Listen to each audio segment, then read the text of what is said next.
Deus, muito obrigado por essa tarde, obrigado por podermos voltar a estudar sobre Apocalipse. Eu oro que o Senhor nos dê clareza de pensamento, nos dê ânimo a estudar esse livro.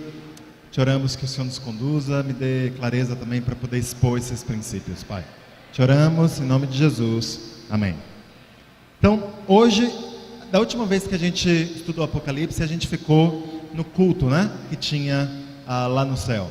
Deus basicamente estava se apresentando ou falando, olha, no meio de suas tribulações, a melhor coisa que nós fazemos é lembrar que nada mudou. As pessoas continuam louvando a Deus, Deus continua sendo Deus, e isso é tão importante para a gente enfrentar as tribulações.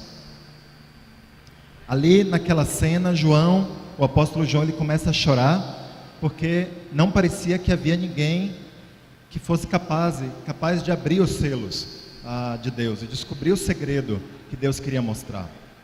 E aqui no capítulo 6, então, a gente vê esse segredo sendo revelado.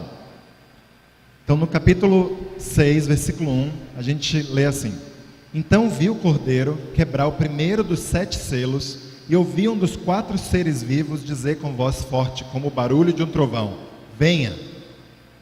Então, o Cordeiro, ele começa a quebrar esses selos aqui. O que é um selo?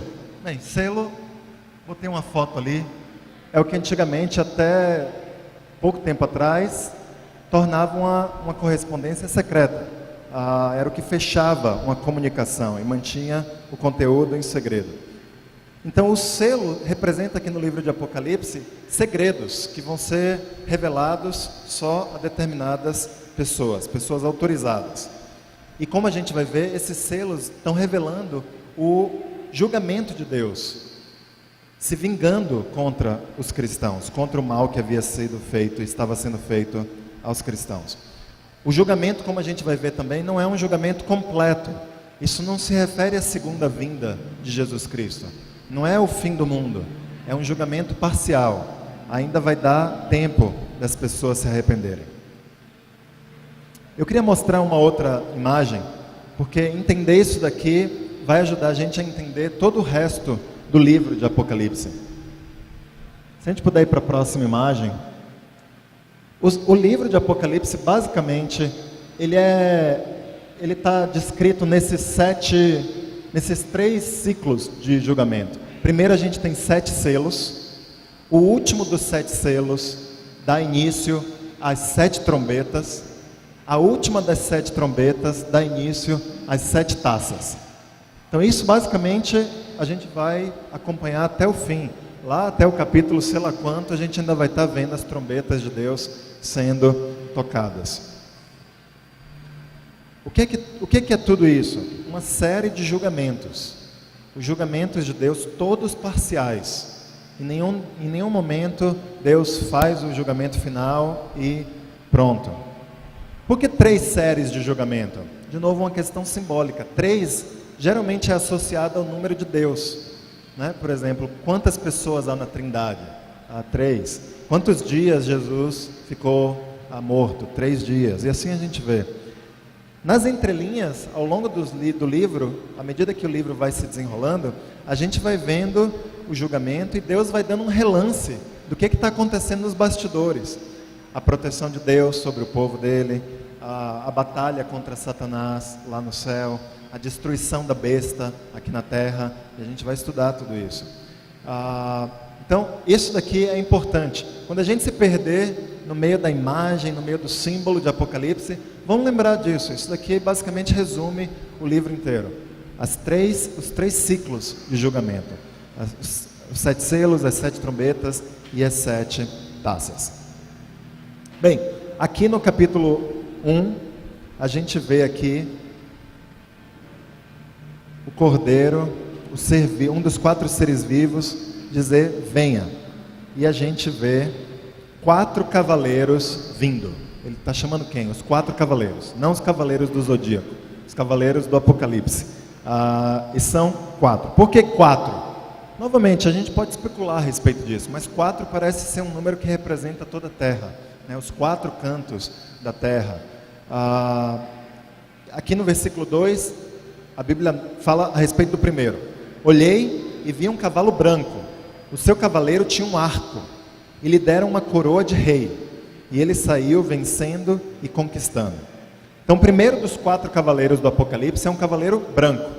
Ele tinha uma coroa, isso significa que ele era um rei. E muita gente especula quem é ou ao que se refere esse cavaleiro. Muitas pessoas acham que é uma das pragas de Deus, mas várias pessoas também acham que esse cavaleiro é o próprio Jesus Cristo. Eu particularmente tendo mais a acreditar que era Jesus mesmo, porque primeiro, lá em Apocalipse 19, 12, tem novamente um cavalo branco, e é Jesus quem cavalga esse cavalo. Lá é claro que é Jesus.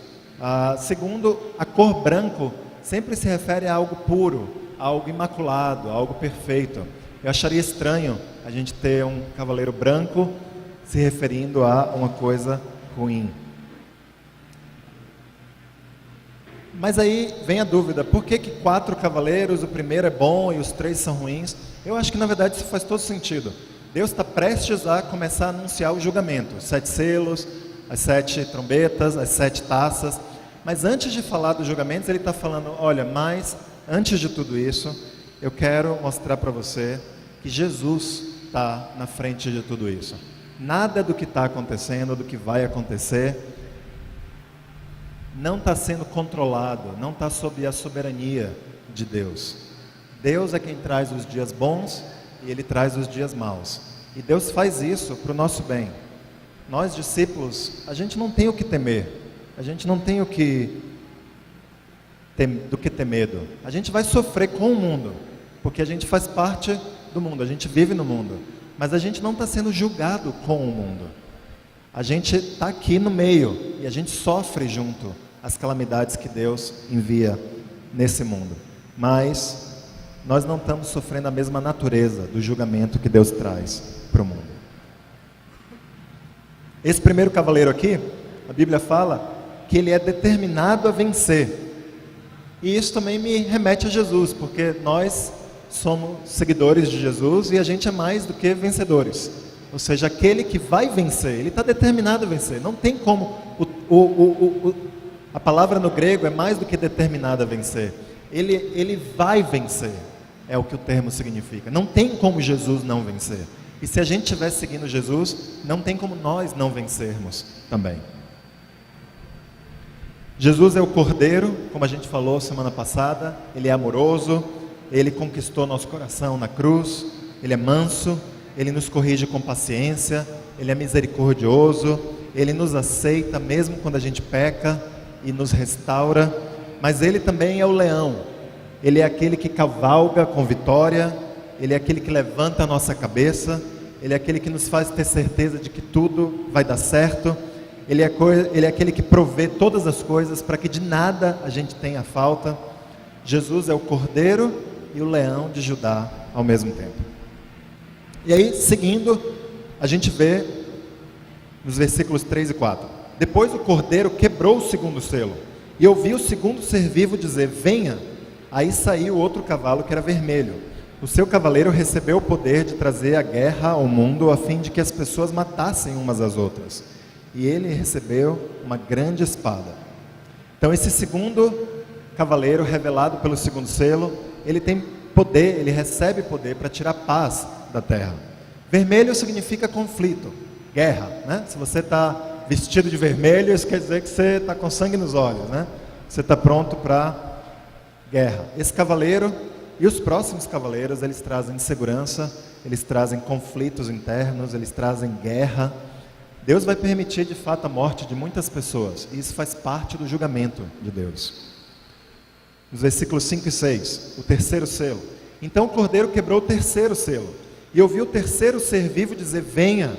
Olhei e vi um cavalo preto, o seu cavaleiro tinha uma balança na mão. Ouvi o que parecia ser uma voz, que vinha do meio dos 4 seres vivos e dizia, 0,5 quilo de trigo, custo que vocês ganham num dia inteiro de trabalho. E 1,5 quilo de cevada custa a mesma coisa. E não misturem água no vinho, nem falsifiquem o azeite. Então o terceiro cavaleiro vem, ele é preto, ele está segurando uma balança na mão. A balança é o símbolo da economia. Basicamente Deus está dizendo, eu vou mexer na economia, eu vou mexer nas finanças, eu vou mexer no conforto, em todas as questões financeiras. Preto é a falta de alguma coisa, é a ausência de luz. E aqui, preto significa a falta de comida, a falta de dinheiro, a falta de recursos. A comida ia ficar cara. É isso que essa frase meio enigmática, meio quilo de trigo, o custo que vocês ganham num dia inteiro de trabalho. A comida ia ficar cara. Eles iam passar por desafios financeiros. A fome ia vir por causa disso. Vamos ver o quarto selo. Versículos 7 e 8. Depois o cordeiro quebrou o quarto selo, e ouvi o quarto ser vivo dizer: venha. Olhei e vi um cavalo amarelo. O seu cavaleiro se chamava Morte, e o mundo dos mortos o seguia. Estes receberam poder sobre a quarta parte da terra, para matar por meio de guerras, fome, doenças e animais selvagens. Tem esse quarto cavaleiro aqui, que é o quarto selo, quarto momento de julgamento de Deus. Ele é amarelo. O termo em grego significa pálido, esverdeado, amarelado. É uma cor meio sem vida, ou seja, a cor da morte, basicamente. Esse cavaleiro aqui, o nome dele era a morte. E aqui diz que um quarto da terra morreria. Não porque não morreriam todos, novamente por causa dessa ideia de que esse julgamento é parcial. Deus queria dar uma chance para as pessoas mudarem seus caminhos. Deus não tem prazer na morte de ninguém. Ele alerta, Ele adverte com paciência. E esses julgamentos simbolizam isso. O quarto cavaleiro recebe autoridade para matar um quarto da população. De novo, isso não é literal. Não quer dizer que exatamente 25% de todas as pessoas vivas morreram. Isso só significa que uma parte das pessoas iria morrer. Deus iria julgar uma parte do império, uma parte daquele mundo. De novo, essa imagem de 4 cavaleiros, isso está lá em Ezequiel, capítulo 14, se você quiser ler depois. Ezequiel 14, do 12 até o 23. E os cavaleiros lá, os castigos que existem lá em Ezequiel, simbolizam coisas parecidas com o que a gente está lendo aqui em Apocalipse 6. Sabe? Importante a gente entender esses símbolos aqui. Porque, de novo, se a gente tentar levar essas coisas literalmente, a gente vai ter muito problema no livro de Apocalipse. Então, Deus dizer, eu vou matar um quarto da população, um terço da população, a gente interpreta isso. Qual é a diferença entre um quarto e um terço? Ou é um quarto um terço dos 3 quartos que sobraram? Esse tipo de conta não leva a gente a lugar nenhum. Basicamente, Deus está dizendo, eu vou matar uma parte, eu vou julgar uma parte das nações. Aqui no versículos 9 ao 11, vamos continuar. Então o cordeiro quebrou o 5º selo, e vi debaixo do altar as almas dos que tinham sido mortos, porque haviam anunciado a mensagem de Deus, e tinham sido fiéis no seu testemunho. Eles gritavam com voz bem forte: ó Todo-Poderoso, Santo e verdadeiro, quando julgarás e condenarás os que na terra nos mataram? Cada um deles recebeu uma roupa branca, e foi dito a eles que descansassem um pouco mais, até que se completasse o número dos seus companheiros no trabalho de Cristo, que eram seus irmãos e que iam ser mortos como eles tinham sido. Então aqui a Bíblia fala que esses que estavam debaixo do altar, eles tinham sido fiéis no testemunho deles. Sabe, em Apocalipse, quando se fala sobre o testemunho de uma pessoa, sempre se refere ao testemunho dessas pessoas a respeito de Jesus. Então o que essa escritura está dizendo é que essas pessoas testemunharam até Jesus, sobre Jesus até o fim.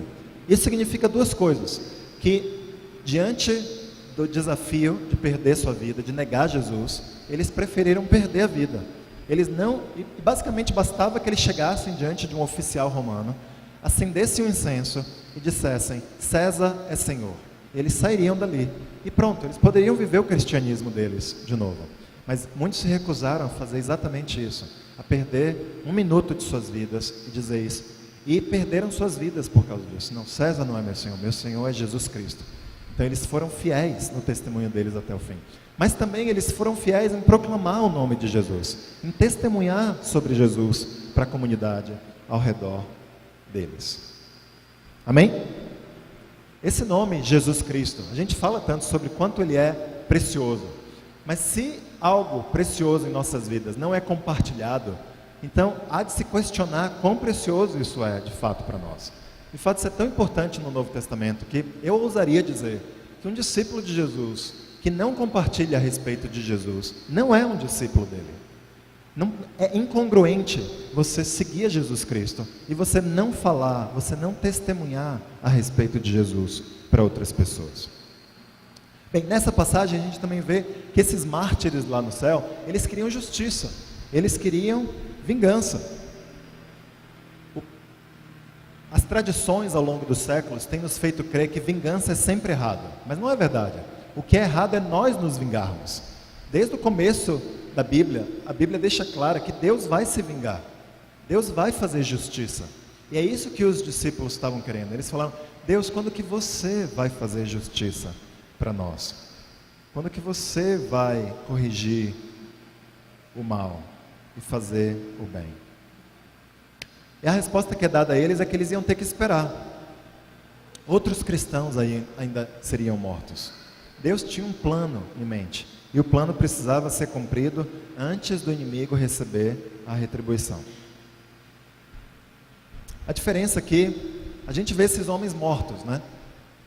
A diferença, no entanto, entre ver um cristão morto e ver alguém que não tem confiança em Jesus morta, alguém que não tenha confiança em Jesus, ver essa pessoa morta, é que nós cristãos, a gente tem a esperança de morrer por uma causa, de morrer por um propósito.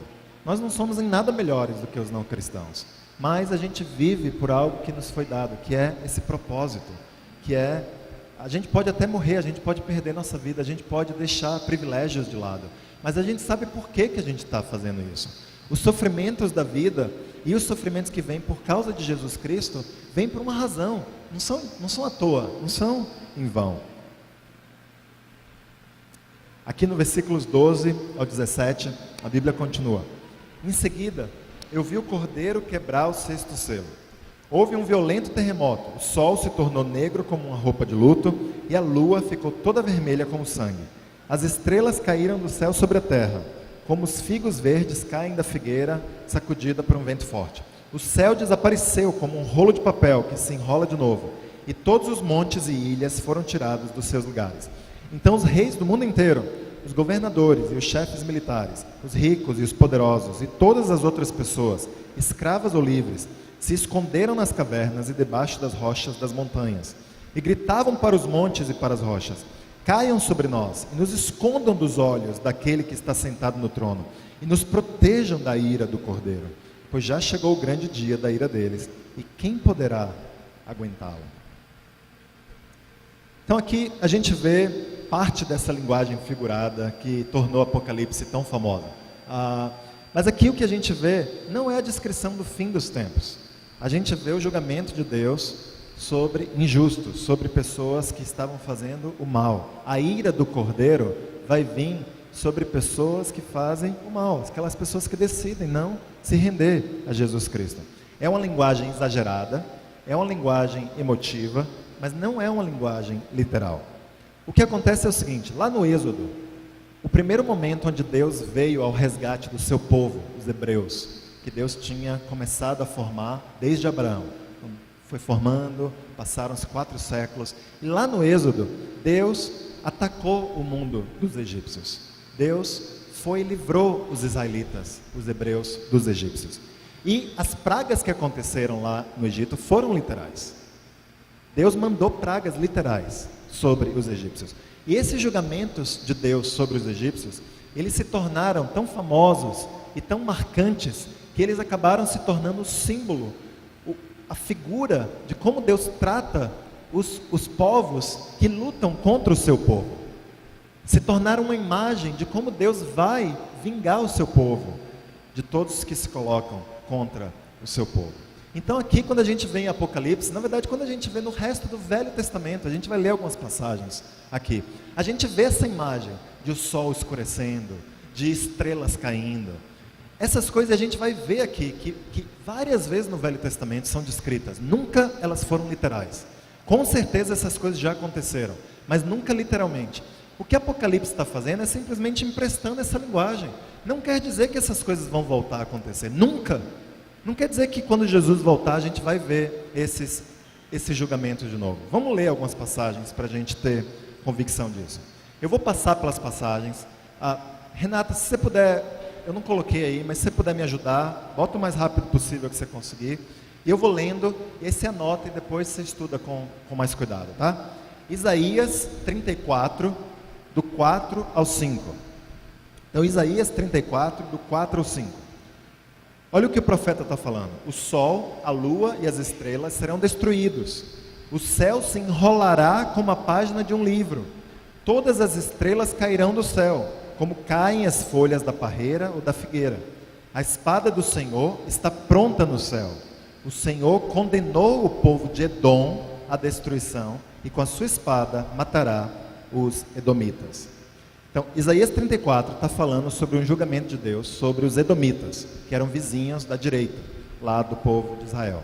Esse julgamento já aconteceu quando os babilônios destruíram Edom no século 6 a.C. Então, tudo isso que está aí já aconteceu. A lua e as estrelas já foram destruídos. Foi literalmente destruídas? Não, foram figurativamente destruídas. Vamos ler outra passagem, aqui em Isaías 34, do 8 ao 10. Pois será esse o dia da vingança de Deus, o Senhor, o dia em que Ele acertará as contas com os inimigos de Sião. Os rios de Edom vão virar piche, a terra vai virar enxofre, e o país inteiro queimará como piche. O fogo nunca se apagará, e a fumaça não parará de subir. O país ficará arrasado para sempre, e nunca mais ninguém passará por ele. Então, de novo, o julgamento de Edom, isso já aconteceu, já ocorreu. Mas a terra é um piche? A gente vive num piche? Não. Então, esse julgamento daqui, essa linguagem é figurativa, não é uma linguagem literal. Jeremias, capítulo 4, versículos 23 e 24. Jeremias 4, 23 e 24. Então olhei, a terra era um vazio, sem nenhum ser vivente, e no céu não havia luz. Olhei para as montanhas, e elas estavam tremendo, e os montes balançavam para lá e para cá. Então Jeremias 4 é uma profecia sobre a destruição de Judá, do reino de Judá. Você acredita que naquela época, isso já ocorreu, quando os babilônios destruíram Judá, em 586 a.C. Você acredita que as montanhas literalmente tremeram? Você acredita que quando Jesus disse, se você tiver fé, você vai poder dizer para esse monte, saia daqui e se jogue no mar, que existe algum ser humano que literalmente vai fazer uma montanha, sair dali e se jogar no mar? Não, essa linguagem não é uma linguagem literal, mas não quer dizer que ela não é verdadeira, não quer dizer que ela não comunique ideias verdadeiras, mas não é uma linguagem literal. Em Malaquias, em Miqueias, capítulo 1, versículos 4 a 5. Miqueias 1, do 4 ao 5. Debaixo dos seus pés, as montanhas se desfazem. São como cera que se derrete no fogo. Os vales se abrem, como se uma enchente os cortasse ao meio. Tudo isso acontecerá porque o povo de Israel pecou e se revoltou contra Deus. Quem é culpado da revolta de Israel? É o povo de Samaria. E quem é responsável por haver santuários pagãos em Judá? É o povo de Jerusalém. Então aqui de novo, o profeta está falando sobre montanhas se desfazerem, no fogo, os vales se abrirem. Mas isso é um julgamento que se refere ao reino de Judá e ao reino do norte. Esses julgamentos já ocorreram. Então tudo que o profeta está dizendo aqui já aconteceu. Em Sofonias capítulo 1, versículos 2 ao 4. Sofonias 1, 2 ao 4. O Senhor Deus diz, vou acabar com tudo que existe na terra, isto é, as pessoas, os animais, as aves e os peixes. Eu vou castigar os maus, eu acabarei completamente com os seres humanos.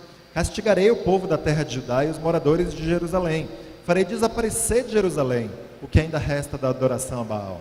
E todos esquecerão os sacerdotes que serviam nesse Deus pagão. Então Sofonias está falando aqui da destruição do reino de Judá. Ele está falando, eu vou destruir todos os seres humanos da terra. Mas ainda existe ser humano na terra? Existe. Ou seja, isso daqui não era literal. A gente poderia ler outras. Na verdade, existem dezenas de passagens assim nos profetas. Essa linguagem, na verdade, toda a linguagem de Apocalipse você vai encontrar no Velho Testamento. A gente já falou sobre isso.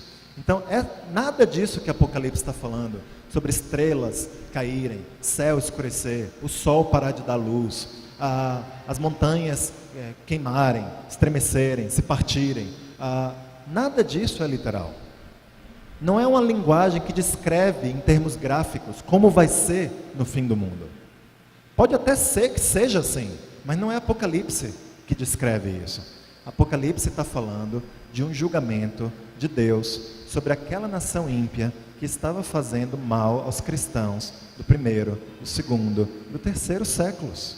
A mensagem de Apocalipse vai descrever os acontecimentos desses séculos. Essa é a razão pela qual Apocalipse foi descrita. Não foi escrita para descrever o final dos tempos, ou o julgamento de Deus, ou a segunda vinda de Jesus. Alguma dúvida sobre o capítulo 6?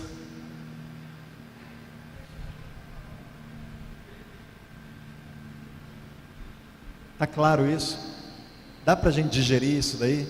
Talvez seja diferente do que a gente tem imaginado sempre, né? Que Apocalipse estava descrevendo para a gente. Mas essas passagens do Velho Testamento, elas não trazem uma convicção grande? Porque ali é óbvio que essas coisas já aconteceram.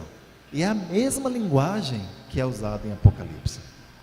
E a gente sabe que Apocalipse, nossos irmãos, se valeram da linguagem apocalíptica, que é exatamente essa linguagem que está tão presente nos profetas, em momento de dor, em momento de angústia, em momentos de emoção. Então tá bom, se você tem alguma dúvida ou está pensando, vamos continuar no capítulo 7. Bem, o capítulo 6 faz uma pergunta retórica. Quem pode aguentar o dia da ira do Cordeiro? O capítulo 7 vai responder essa pergunta. Quem que vai poder aguentar quando Deus vier em julgamento nessa terra? Na primeira parte do capítulo, o povo de Deus é marcado. Ele é marcado. E na segunda parte do capítulo, a segunda parte do capítulo mostra por que essa marca que o povo de Deus recebe é importante deles receberem. Uma coisa importante para a gente entender aqui no capítulo é que julgamento de Deus não quer dizer, ou melhor dizendo, sofrimento. Quando a gente sofre, não quer dizer que a gente está sendo julgado por Deus. Na verdade, o sofrimento pode ser uma das maiores bênçãos que Deus envia a nossas vidas, se a gente persevera no meio do sofrimento. Às vezes os inocentes morrem com os culpados, é verdade, e às vezes a gente nem sabe por quê. Deus não se obriga a nos contar os porquês de todas as coisas que ele faz.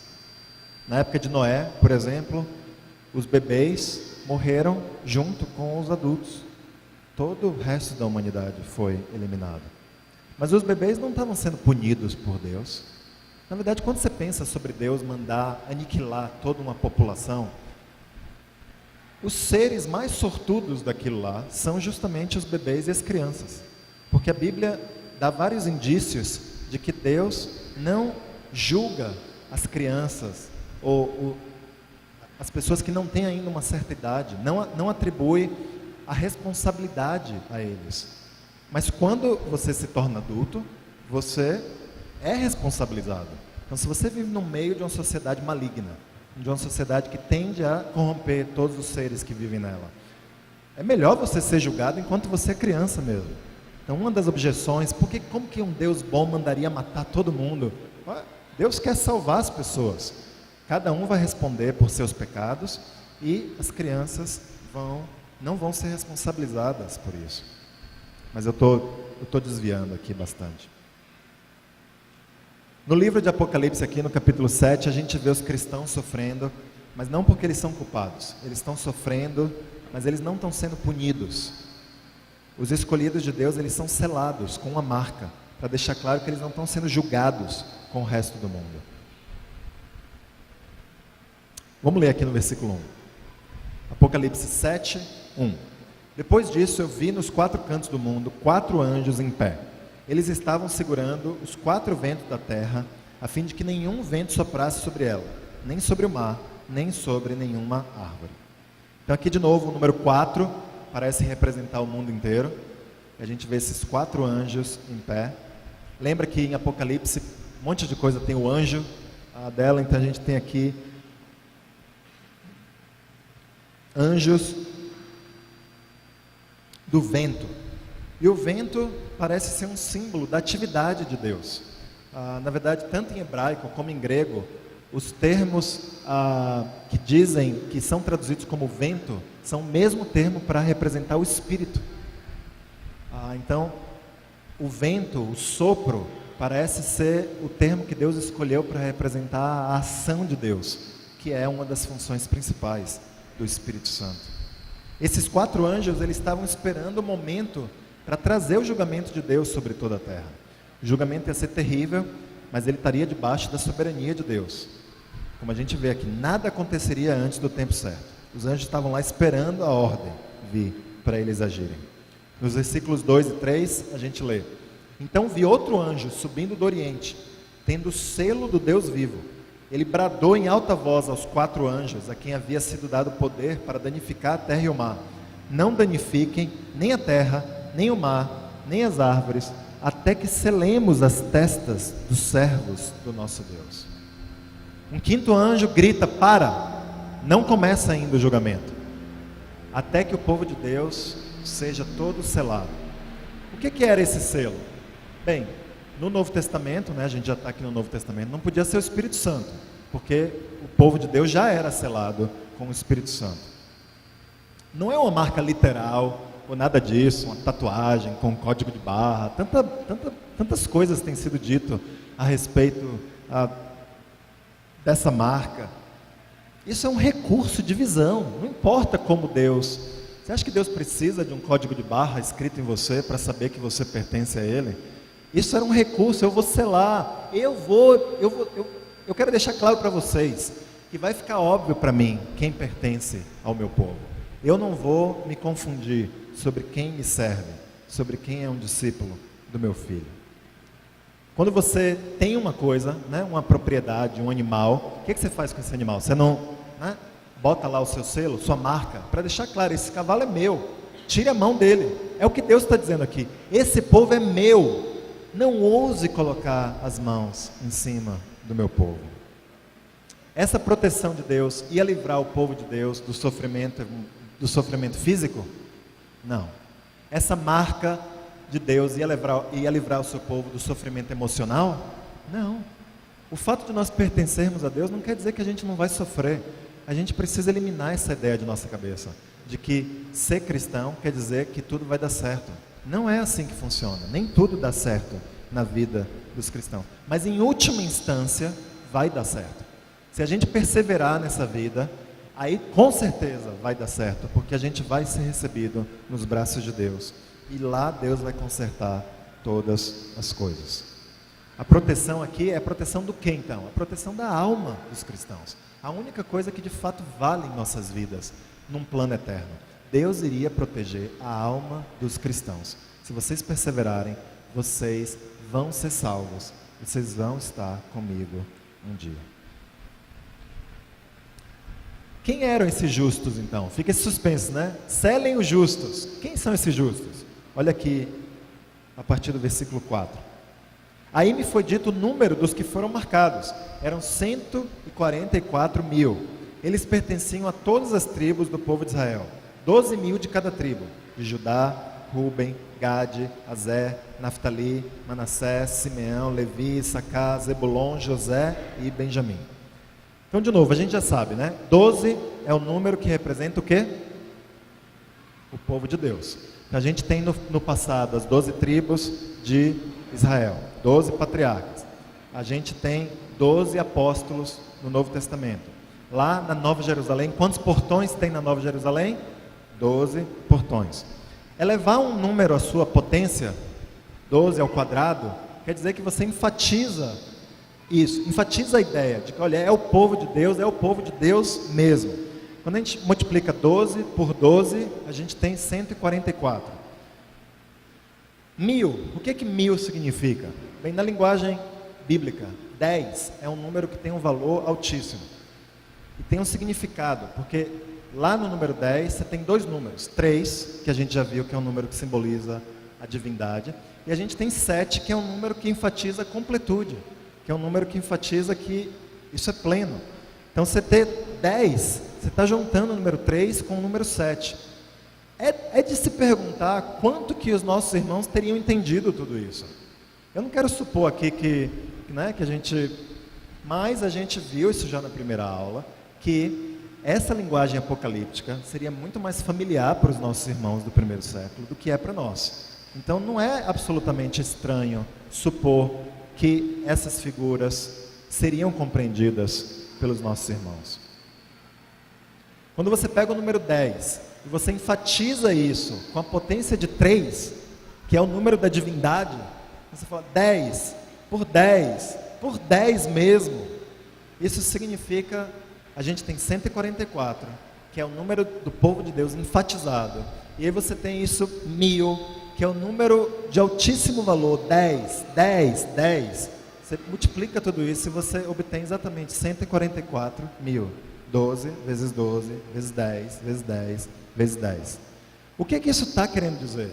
Isso está querendo dizer, olha, vão ser selados todos, todos, todos, todos, todos os que fizerem parte do povo de Deus. Não vai faltar um sequer nesse processo.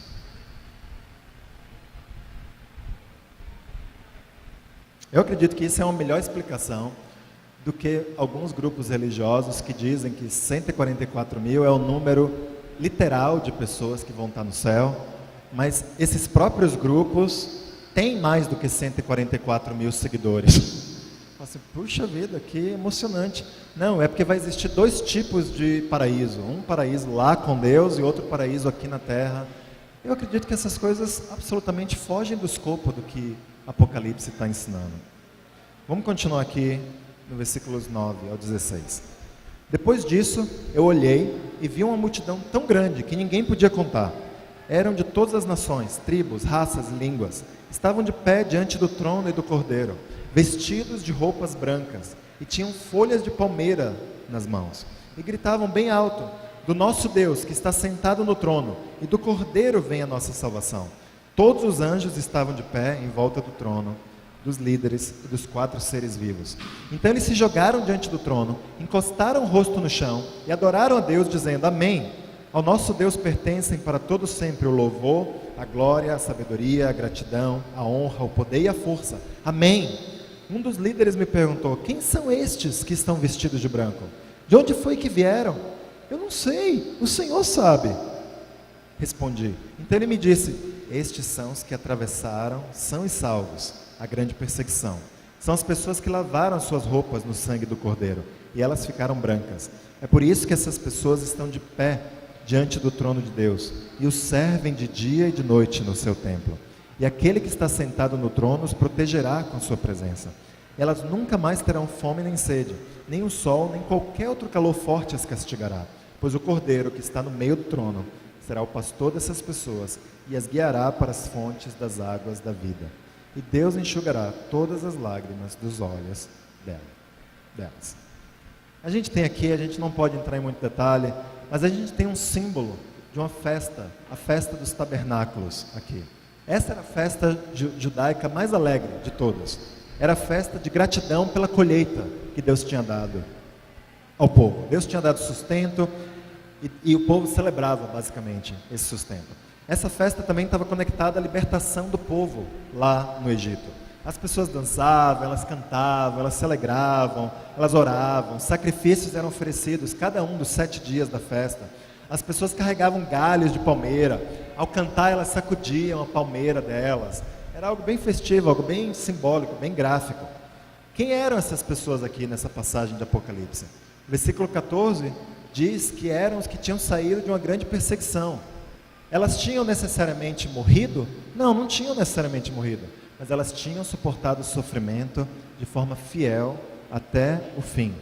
Como que elas estavam? Tristes? Acabadas? porque elas tinham perdido as propriedades dela, porque o pai tinha morrido, porque o irmão tinha sido martirizado. Não, elas estavam celebrando a festa dos tabernáculos. Elas estavam cheias de alegria, elas estavam cheias de gozo, porque elas tinham passado pela provação, fiéis a Deus. Elas estavam radiantes.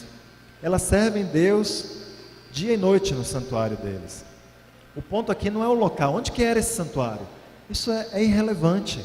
O ponto é a atitude dessas pessoas. Seja lá onde esse santuário for, essas pessoas estavam alegres de poder servir a Deus nesse santuário. O fato dessa multidão estar diante do trono de Deus não requer que essa cena se passe lá no céu. De novo, se a gente fica tentando achar esses detalhes literais em Apocalipse, a gente começa a se perder. Essas pessoas não importam onde elas estavam, eram os fiéis da perseguição. O trono de Deus significa a soberania de Deus. O trono de Deus existe lá no céu e existe aqui na terra, quando a gente decide obedecer a Deus, em vez de obedecer a nossa própria vontade. O capítulo 6 termina fazendo a pergunta: quem vai conseguir suportar esses julgamentos que estão vindo da parte de Deus? E o capítulo 7 responde essa pergunta. Eu vou te dizer quem vai conseguir suportar. Os discípulos vão conseguir suportar. Os que permanecerem fiéis a Deus vão conseguir suportar todo esse sofrimento. O capítulo 7 então basicamente está dizendo, apesar de todo o sofrimento anunciado no capítulo 6, do qual os cristãos fariam parte, eles iriam sofrer esse julgamento, a igreja continuaria triunfante, a igreja sairia vencedora, alegre, e ela alcançaria o propósito dela, que era a salvação de sua alma. Isso o capítulo 7 está afirmando para a gente. Alguma dúvida sobre os capítulos 6 e 7? Você começa a ver, se você vai entendendo, eu sei que vários aqui já deviam entender isso, mas você começa a ver como essa mensagem é encorajadora, é pertinente para nós. A gente não tem tempo aqui para fazer aplicações, mas isso se aplica a nós. A gente vai passar por muito sofrimento, Jesus prometeu isso. Mas a gente, se permanecer firmes, nós vamos ser vencedores. Nós não vamos estar no final da nossa vida, todo cabisbaixo, ou falando, ai meu Deus, que difícil foi viver essa vida como cristão. A gente vai estar radiante, falar, ainda bem que eu venci, ainda bem que eu permaneci fiel a Deus, ainda bem que eu não me deixei levar por aquela groselha, por aquela, que eu estou aqui perto de Jesus. Amém? Vamos começar o capítulo 8? Vamos começar e tentar terminar o capítulo 8. Versículo 1 do capítulo 8. Quando o cordeiro quebrou o 7º selo. Então lembra, 7 selos vão anunciar o que depois? O que vem depois dos 7 selos? 7 trombetas, né? Então olha, quando o cordeiro, 6 selos tinham ido, tinha ficado. Você vê que o capítulo 7 não fala, o capítulo 6, 6 selos, um atrás do outro. O capítulo 7 não fala de selo nenhum. Por isso que isso vai perdurar até o fim. Porque você vai ter uma trombeta tocando, aí você vai ter 2 capítulos falando de alguma coisa para encorajar os irmãos. Vai ter um julgamento, mas deixa eu te contar esse mistério aqui. E aí eu volto para outra trombeta depois. Então aqui a gente está voltando para o 7º selo. Houve silêncio no céu por mais ou menos meia hora. Então eu vi os 7 anjos que estavam de pé diante de Deus, e eles receberam 7 trombetas. Então o 7º selo basicamente dá início às 7 trombetas que viriam. Então selo a gente já viu, né? É aquilo que quer esconder alguma coisa, um mistério que vai ser revelado. Quebrar o selo é você revelar aquilo que foi escondido. Então, em um sentido, o rompimento do 7º selo é o desenrolar de todo o resto do livro do Apocalipse. Assim como quando a 7ª trombeta for tocada, isso vai desenrolar o resto do que ainda resta.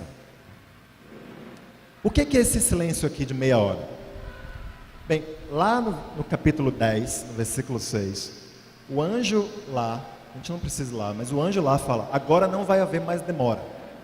Eu acredito que a demora lá no capítulo 10 está se referindo a essa espera de meia hora aqui do capítulo 8.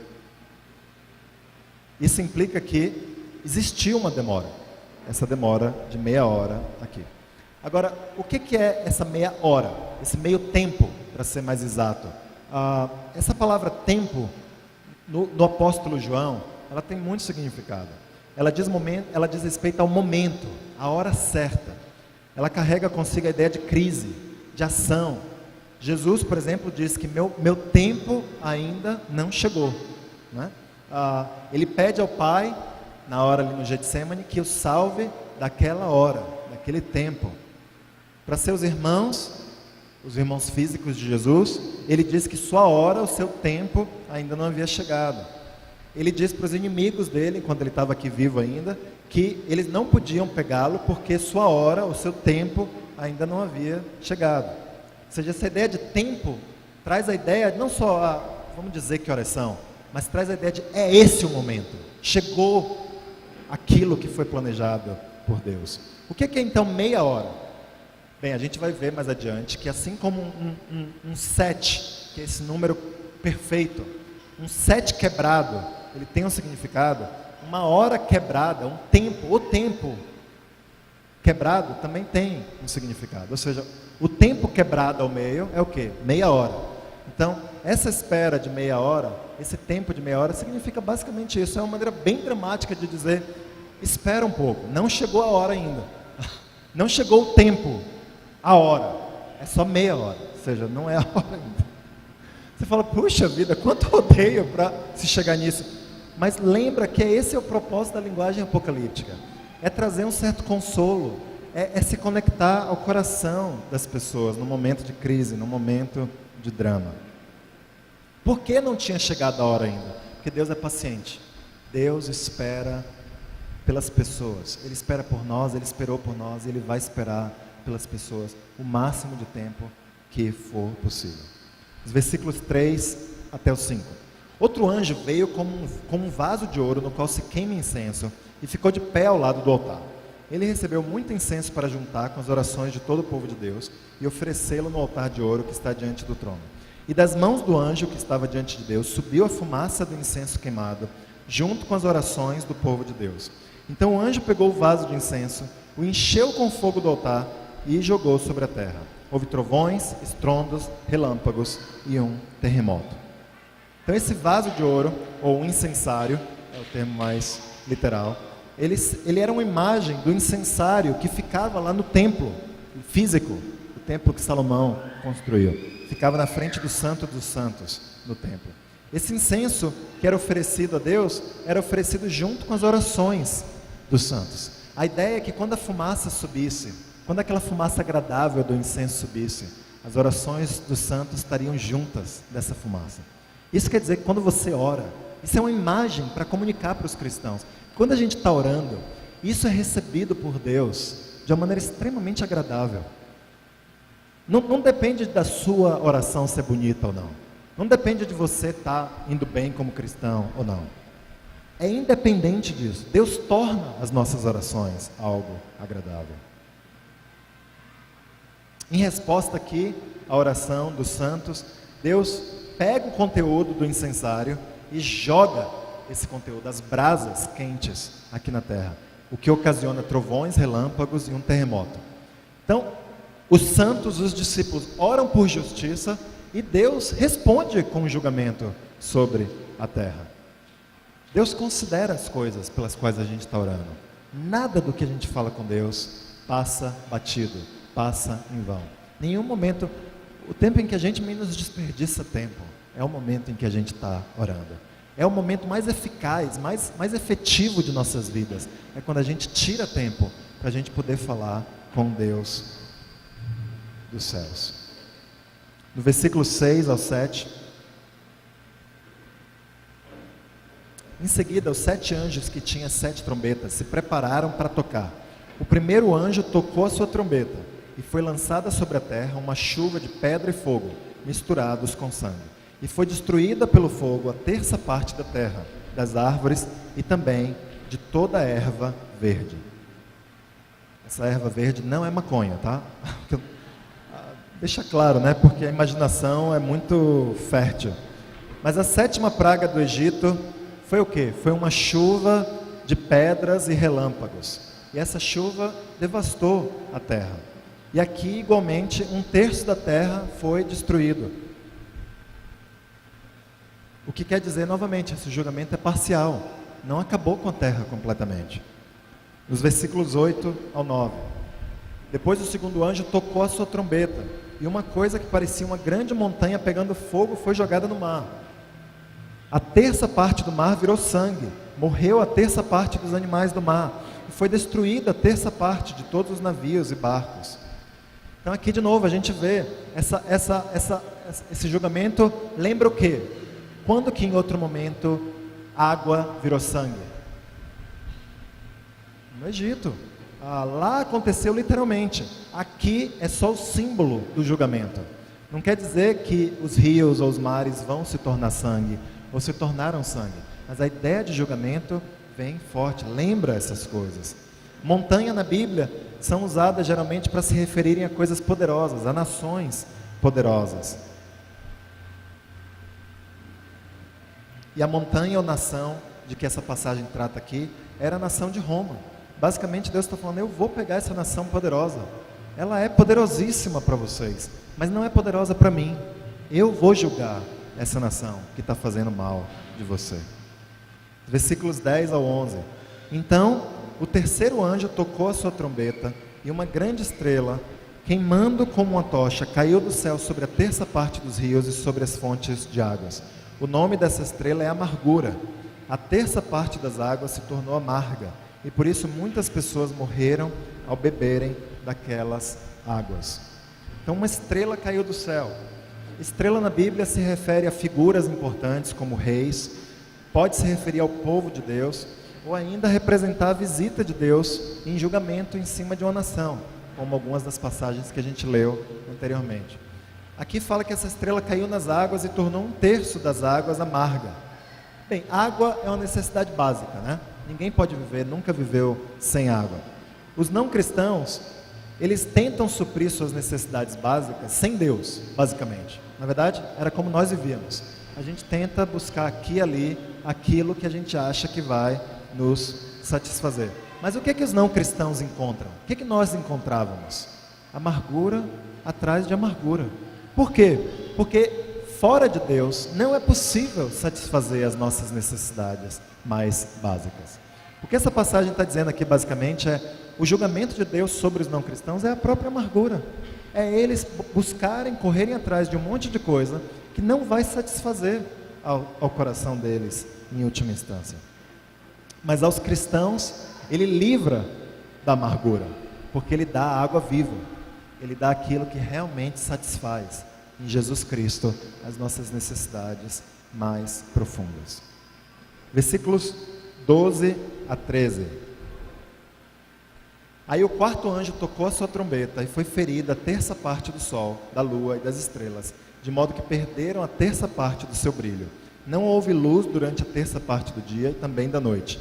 Depois olhei e vi uma águia que voava bem alto no céu, e ouvi a águia dizer com voz forte: ai de vocês, ai de vocês, ai de vocês que estiverem morando na terra, quando se ouvir o som das trombetas que os 3 anjos vão tocar.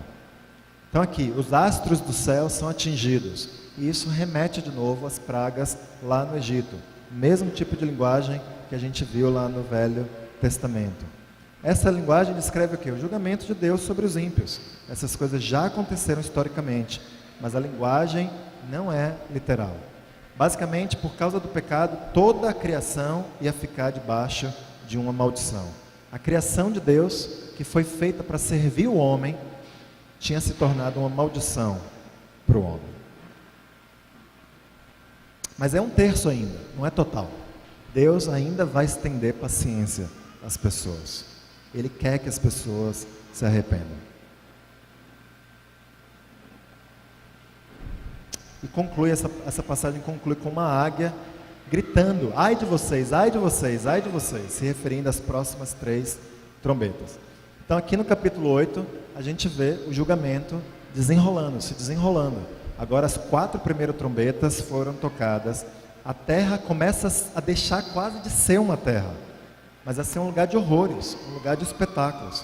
E Deus está mostrando o que com isso? Que Ele tem completa autoridade sobre a terra e que Ele vai julgar o mal que for feito contra seu povo. Ok? Então a gente vai continuar as 3 próximas trombetas no capítulo 9 na semana que vem. A gente vai tentar concluir 9, 10, 11, talvez até uma parte do 12. E é isso. Obrigado.